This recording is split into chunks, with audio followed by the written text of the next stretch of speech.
Guys, offseason is going fantastic. I mean, we are perfectly on schedule. Everything is looking great. Tall, a top NFL analyst, said something about this team that just didn't sit right with me. Yes, he went after our running back room, our quarterback room, and our wide receiver room, and honestly, I think he got this completely wrong. Let me break down exactly what he said and why I think that he got this completely wrong. What's up, Commanders Nation? Welcome back to the channel. If you're new here, don't forget to hit that subscribe button.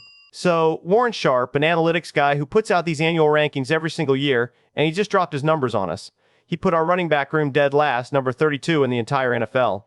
He dropped our quarterback room down to 14th.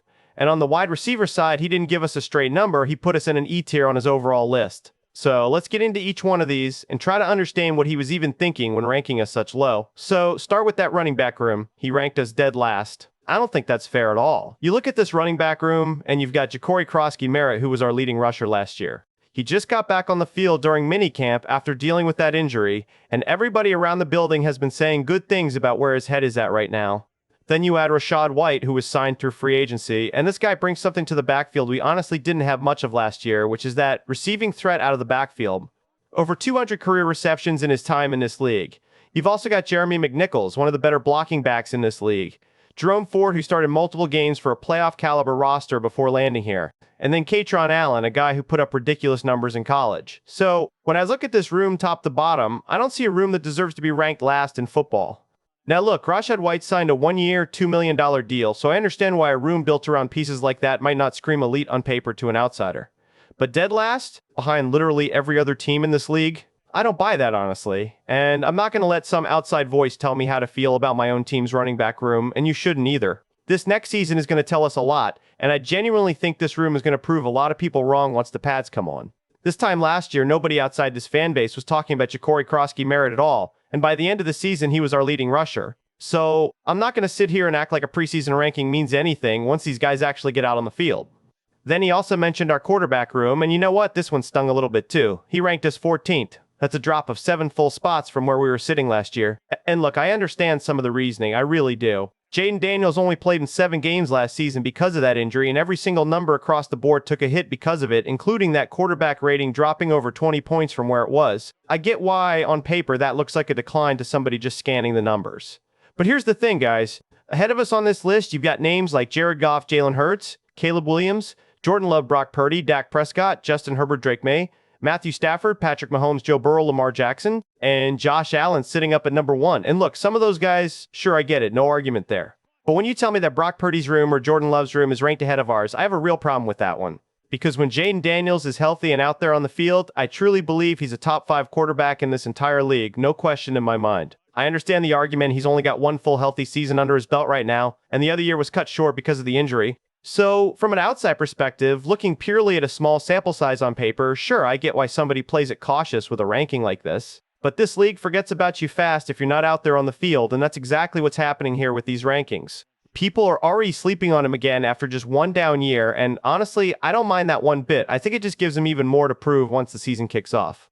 And can we talk about the room as a whole for a second here? Because I actually love what we've got behind him. Marcus Mariota was fantastic last year when he had to step in and start games for us. And now you've got Athan Kaliakmanis as your third string arm, who is one of the best deep ball throwers coming out of college football. No more journeyman arms sitting behind him, no more unproven names on that depth chart.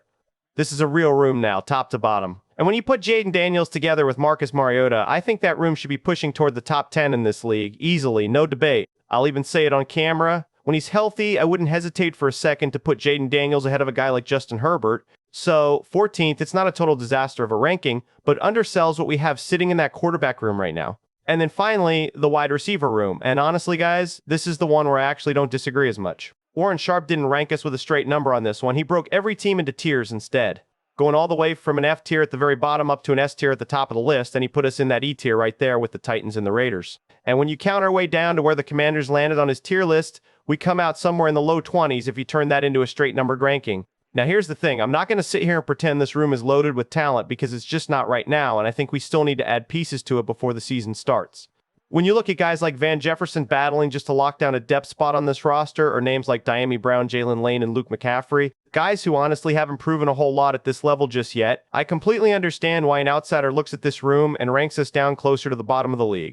We don't really have a clear-cut number 2 receiver on this roster right now either, if we're being honest with each other. Treylon Burks has been getting a ton of run with the first-team offense during OTAs and minicamp this offseason, but let's be honest with ourselves.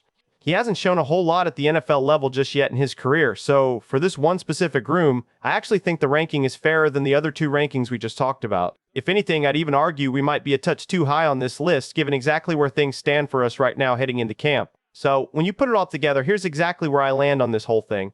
The wide receiver ranking, fine, I can live with that one, but that running back room getting put dead last in the entire league, that one's flat out wrong to me. And I don't think anybody in this building would agree with that placement either. And that quarterback room dropping all the way down to 14th when you've got a legitimate top 5 talent under center paired with one of the better backup quarterbacks in all of football. That one really doesn't sit right with me at all. If we had some real bottom-of-the-barrel backup sitting behind Jayden Daniels, sure, maybe I'd understand ranking us lower on that list. But that's just not what we've got here in Washington. We've got Marcus Mariota and now Athan Kaliakmanis behind him too, developing on this roster. This room should be in the top 10 conversation in this league, not sitting way outside of it like this ranking suggests. Look, I know these rankings come out every single year around this time, and I know analysts have to fill out a list from 1 all the way down to 32, and somebody's always got to be sitting at the bottom of that list. But when it's your own team getting put down there, and you're the one watching the tape every single day, and you watch these guys grind through OTAs and minicamp all off season long, it's hard not to feel a certain type of way about a ranking like this one. That's exactly why I wanted to break this whole thing down for you guys today, because I don't think the outside noise always tells the real story about a roster. I trust what I've actually seen from this roster with my own eyes. And I think this upcoming season is going to answer a lot of these questions for us in a much better way than any offseason ranking ever could. We've been overlooked before as a fan base, and honestly, that chip on the shoulder has worked out pretty well for this team recently. So I'm perfectly fine letting these rankings sit there while we go out and actually prove it on Sundays. Alright guys, that's going to do it for me on this one today. Let me know down in the comments section where you stand on these rankings, and which one of them bothered you the most out of the 3. If you enjoyed this breakdown, do me a favor and hit that like button on your way out, and if you're not subscribed to this channel yet, get on board with us. Training camp is right around the corner now, and it is about to get real busy around here, so make sure you're subscribed so you don't miss a single update from us. Hail to the Commanders, and I will see you guys in the very next one.